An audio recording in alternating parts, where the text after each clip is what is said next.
Hello everyone! Today Blizzard announced the release date for Warlords, they released the trailer, the first part of Lords of War, and a bit of information that we mostly already knew. If you're just looking for the cinematics, check the description for the links, and the game is going to be released on November the 13th of 2014. As always, be warned, I am going to discuss the lore from Warlords of Draenor, which means spoilers ahead. Let's begin with talking about the pre-events. For Mr. Pandaria, they decided not to really go for a pre-expansion event, and instead we got the bombing of Fedamore scenario with a couple of rewards. This time they've decided to release the revamped UBRS before Warlords, so you get to play this dungeon at level 90 for a limited period of time. I'd imagine that there are also going to be rewards linked to this, and besides that, all we get is the revamped Blasted Lands. I've played this zone on the beta, it's a couple of quests, it's Nethergard Keep is blown up, the Dark Portal is red, you can see a couple of Iron Horde troops. All in all, it's not much to cheer about, but in my opinion, it does beat something like the Fedamore scenario. They then talked a little bit about information that was already known, like garrisons, the idea behind Warlords, Ashran, pretty much stuff we already knew from BlizzCon or the beta itself. Now on the Twitter, everyone was like, stop talking and give us the trailer already, and boy did they deliver. It started with the Lords of War miniseries that they're working on, which will tell individual stories of several of the Warlords. They're not going to cover all of them, just the ones who really make an impact, and I think this is brilliant. Not everyone is up to speed with the lore from back in the day, and miniseries like these, like the stories of Xiaohao, they just drag you in, and it's a very easy way to tell the story so that people know what the hell is going on. In this one, we see Varian standing over a map, which shows the Dark Portal, it has Orc forces, Alliance troops, and this takes place after the initial invasion of the Iron Horde. So it's around the time of the pre-event for Warlords. Varian is wondering how the hell they're going to take care of this threat, since this Iron Horde is basically the same thing that killed his father and took down Stormwind. In comes Vindicator Mannoroth, who wants Varian to sign the declaration to go to war.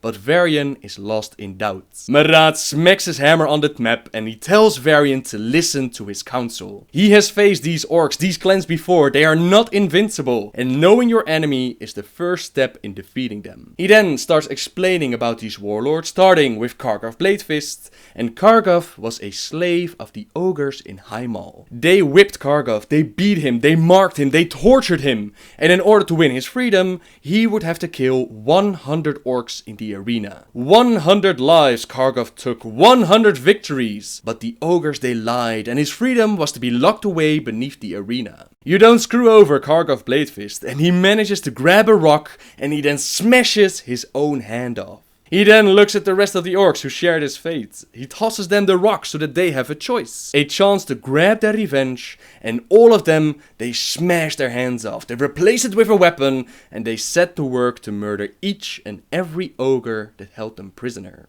And so Kargath Bladefist became the warlord of the Shattered Hand clan, in which new members still cut off their own body parts and replaced them with weapons. I really enjoyed this story, and the way that they showed it was just gruesome and it was brilliant. Once again, links are in the description. It does look like Blizzard will have to adjust the Warlords of Draenor poster, since on the poster Kargath is missing his right hand, which should be his left hand, as we actually see it in the game and in this Lords of War video. They actually responded to this with the World of Warcraft account, saying that this was a liberation for the poster, since, well, if you look at it, if they made it his right hand, then you wouldn't see what actually made him Kargath.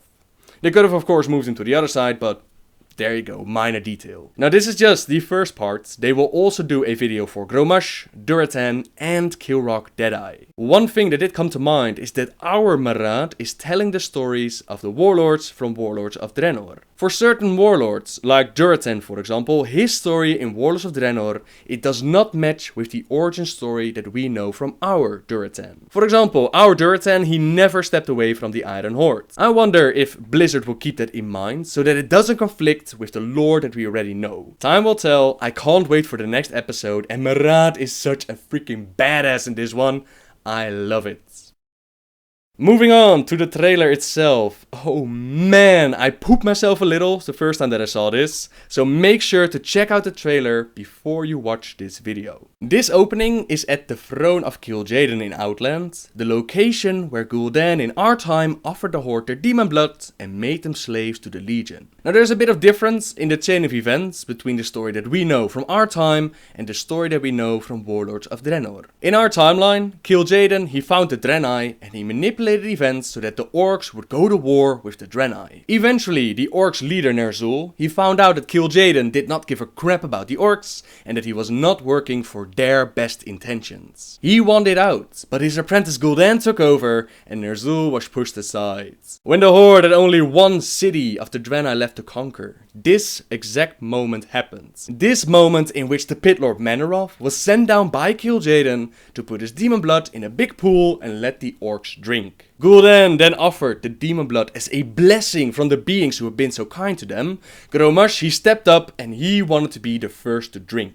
This demon blood increased their power and they took out the lost city, the city of Shafra. Most of the orcs, they never knew that drinking this demon blood would turn them into slaves. Gul'dan knew this of course, but he didn't care. All he wanted was the power offered by Kil'jaeden. So this is the moment in which they're offered the demon blood.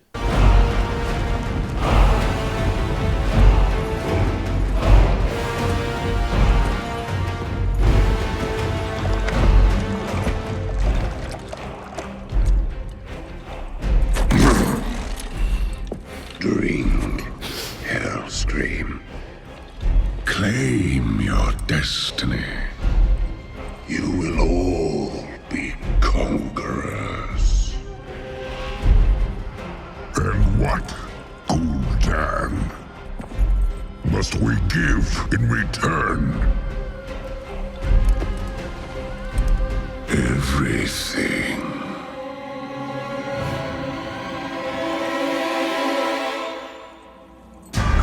Our Garrosh has told his father about Gul'dan's plans and naturally Garrosh isn't going to drink any of it. When Gul'dan takes off his hood, you can see that he has green skin and flaming red eyes. The green skin is not from drinking demon blood, at least that's not what caused it in our timeline. This is from using fel magic, the magic used by warlocks. Killing Draenei is not that easy since they have magic of their own and the elements on Draenor, they no longer gave their powers to the shamans since even they recognized that the Draenei were not the enemy. To compensate for losing their shamanistic powers, Kil'jaeden granted Gul'dan and those willing to learn powers and spells and turned them into the first warlocks. This use of fel magic corrupted the land, it corrupted the orcs and it slowly turned them green. Even those who didn't practice fel magic themselves, but were close to those who did, they started to slowly turn green. They could actually just peel off their skin and under their skin there were green patches. As you can see here, only Gul'dan is green, so I wonder why that's changed. Why the orcs didn't massively start to use fel magic, why the rest of them didn't transform. I wonder what event changed. Another change, compared to our story, is that Gul'dan has flaming red eyes, and this is a clear sign of someone who drank demon blood. Our Gul'dan, he was smart enough to never drink from the demon blood, since he didn't want to become a slave to the Legion himself. This Gul'dan apparently wasn't that smart, or maybe he just figured more power, more blood, let's go for it. But now his plans have been spoiled by Garrosh.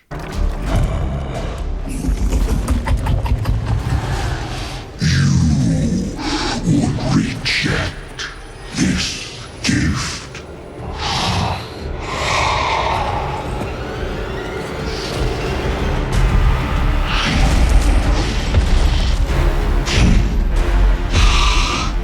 Did you bring these mongrels here just to watch you die?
This exact moment is what sold the trailer for me and put it up there in a couple of my favorite trailers. The big green guy that you see walking in, this is the Pit Lord Mannoroth. Like I said, in our time, he was sent by Kil'jaeden to offer his blood, and he is pissed that Garrosh refused his gift. What he didn't know was that they came with a plan. Our Garrosh informed his father about this Pit Lord. They tried to chain him down, but he manages to break himself free, and then the Iron Star, it malfunctions, which leads to Grum having to push it up, followed by an explosion and a freaking gorehowl to the face. It was epic. This is the key event that Garrosh changed, bringing with him technology from the future, which did not only allow the orcs to take on Mannoroth, but also the Draenor and even our Azeroth. I was so happy that they didn't just let Mannoroth die from the cannons and the explosions, because in my opinion that would just been lame. This death, however, this killing blow by Garrosh, it was perfect, since the same happened during Warcraft 3. Our Grum Hellscream took on Mannoroth together with Thrall, and he sacrificed himself to set their people free from their slavery. This time the same explosion happened, Garrosh was about to die again,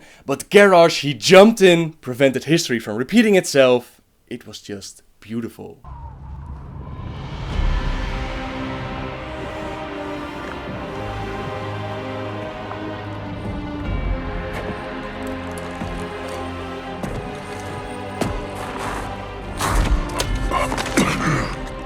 This was not our destiny.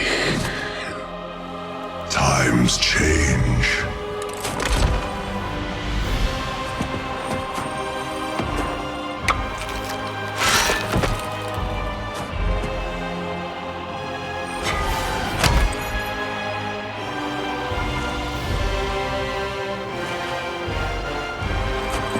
We will never be slaves!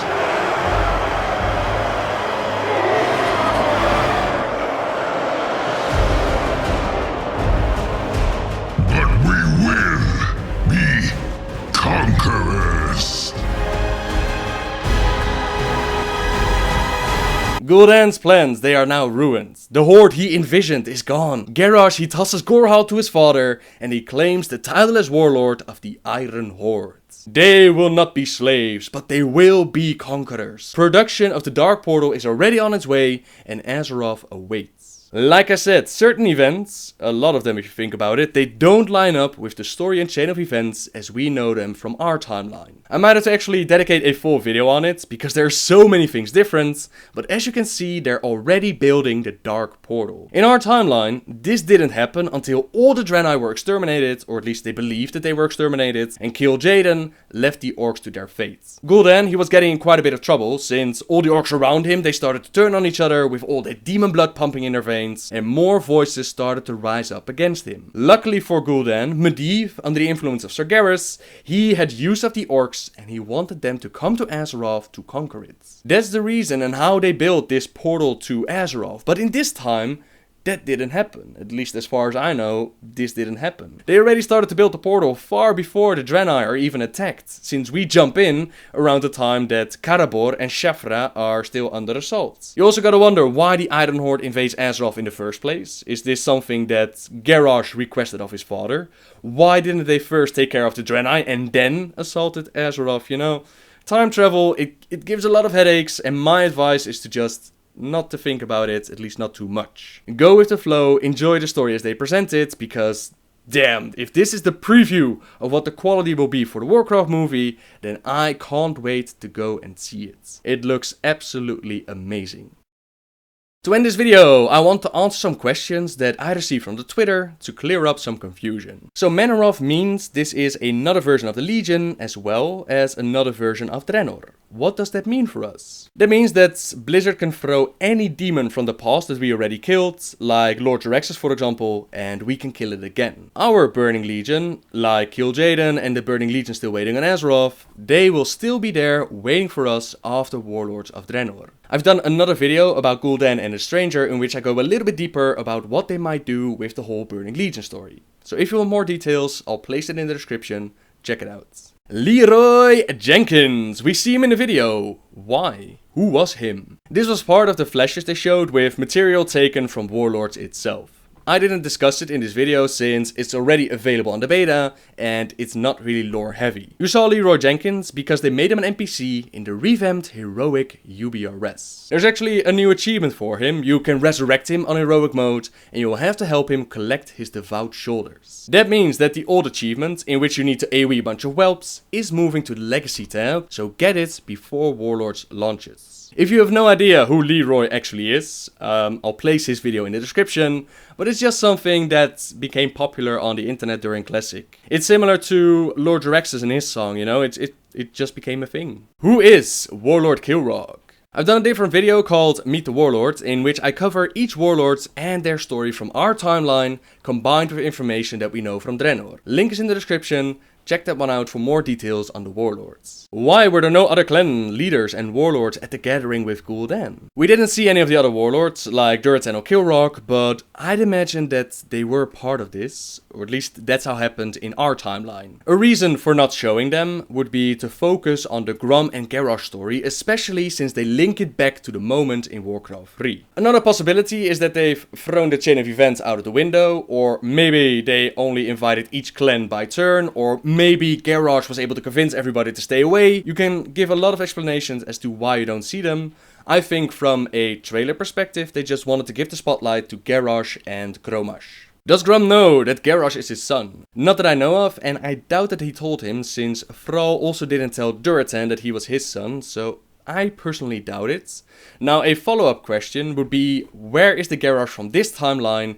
And it looks like they're not dealing with any duplicates. Even though they've decided to go with time travel, they don't want to deal with any time travel complications. There's also no Warlords Mannoroth, for example. There's no talking about duplicate Doomhammers. There's a bunch of time travel that they just don't deal with. My advice is to not think about it too much. Do the Shattered Hands cut off a specific hand? From the Lords of War Part 1. I don't believe it has to be a specific hand. For the ones who were the first to join, it would just be the hand that they were chained down with. The rest of them, I'd imagine, have a choice. Fun fact, our Kargath eventually replaced both hands with weapons. Are all of the orcs behind Grum mostly Frostwolf?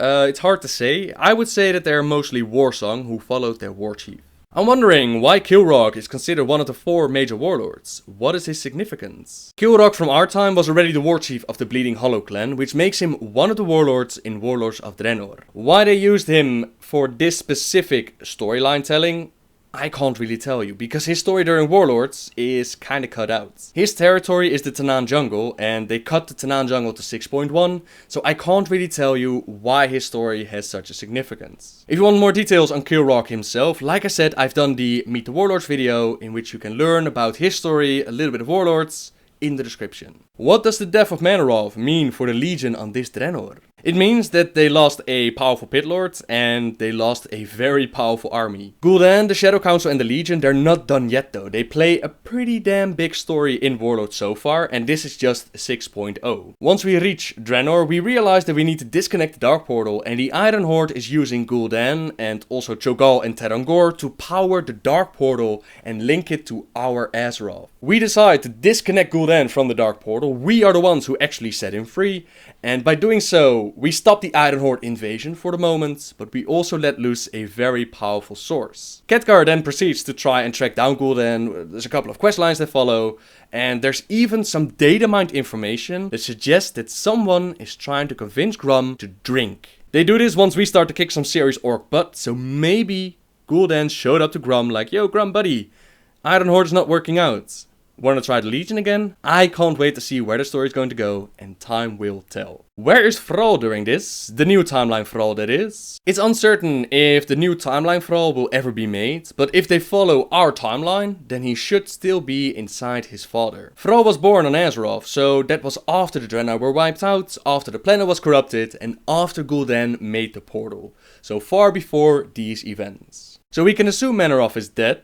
Think we'll see someone like Archimonde to kinda take his place. Yes, the Legion is not done yet, and check out my Gul'dan and the Stranger video if you want more details. There's a little bit of a hint as to Archimonde in Warlords of Draenor. Check out that video, I talk a little bit more about it. This question was not sent on the Twitter, but I did find it as a YouTube comment and I thought it was just brilliant. Why didn't the blood haze fade from Gul'dan once Mannoroth was dead? And I have no idea. It absolutely should, but you can clearly see that he still has red eyes even once Mannoroth is dead, so I have no idea. With that, I'm going to end this video, and I hope I was able to clarify a bit of the confusion. I do wonder when or how they're going to explain the events from war crimes leading into Warlords. It seems to me like someone who doesn't read the novels, they will have a very hard time understanding what happened to Garrosh. Last we've seen of Garrosh in-game is that he was taken to Pandaria as a prisoner, and now all of a sudden he pops up in Warlords of Draenor like, what the hell's going on there? It doesn't look like they'll add a scenario, it doesn't look like it's in a mini story, it's not in the trailer itself. I think it would really suck if they force people to pick up the novel to understand the story. It also wouldn't be the first time that they do this though, so fingers crossed that we might get a bit of explanation. Maybe, hopefully in the Garrosh storyline, but I doubt it since Mannoroth is the one who tells the story. Time will tell. I just hope that they will add it to the game. Anyways, that's the end of my video, so thank you very much for watching everyone. Subscribe if you like my videos, and until next time guys, see ya! Our bond is iron, our will unbreakable. Who will stand against us?